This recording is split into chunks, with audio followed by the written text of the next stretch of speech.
বাবা বলতো ওঠা, তখন আমি থাকবো না। বাংলাদেশ আয়তনে ছোট হলেও আমাদের মন অনেক বড়।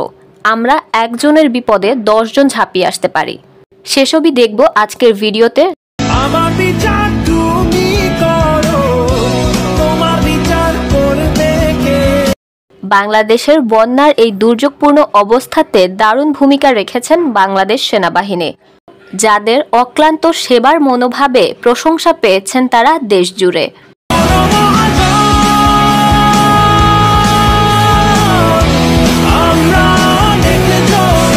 শুধু বাংলাদেশ সেনাবাহিনী নয়, বাংলাদেশের প্রত্যেকটা বাহিনী ছিল এ বন্যায় তৎপর।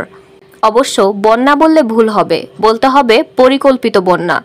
দেশের মানুষের এ বিপদে বাদ যাননি শিশুরা। ছোট্ট বাচ্চারা স্কুলের জন্য জমানো টিফিনের টাকাগুলোও তুলে দিয়েছে বন্যার্তদের জন্য।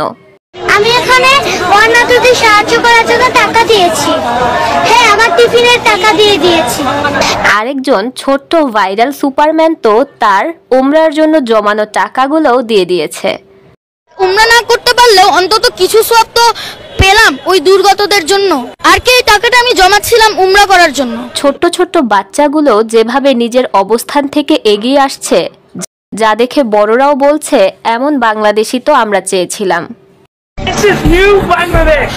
This is tasty Bangladesh. বাদ যাননি তৃতীয় লিঙ্গের মানুষজনও, তারা এগিয়ে আসছেন দেশের প্রয়োজনে। ক্ষুদ্র, এটা অনেক কিছু না। এইটুক টাকা দিয়ে আমরা মানুষের ভালোবাসার জন্য এখানে দাঁড়াইছি। বাংলাদেশ কখনো আর নিচা হবে না, এগিয়ে যাও বাংলাদেশ। প্রত্যেকটা বিশ্ববিদ্যালয়ই ফান্ড উত্তোলন করছে বন্যার্তদের সাহায্য করার জন্য, আর টিএসসি তো পরিণত হয়েছে বাংলাদেশের রাষ্ট্রীয় কোষাগারে। সরকারি ঠিকানা নাই, দিন রাত্রি জানা নাই, চলো সীমানা সঠিক নাই।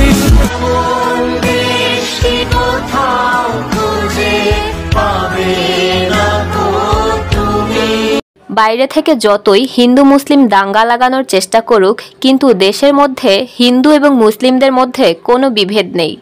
হিন্দুরা দুর্গাপূজার বাজেট কমিয়ে সেই তহবিল থেকে দান করছেন বন্যার্তদের জন্য, আর যেখানে দান করছেন সেটা তো আরও চমৎকার বিষয়।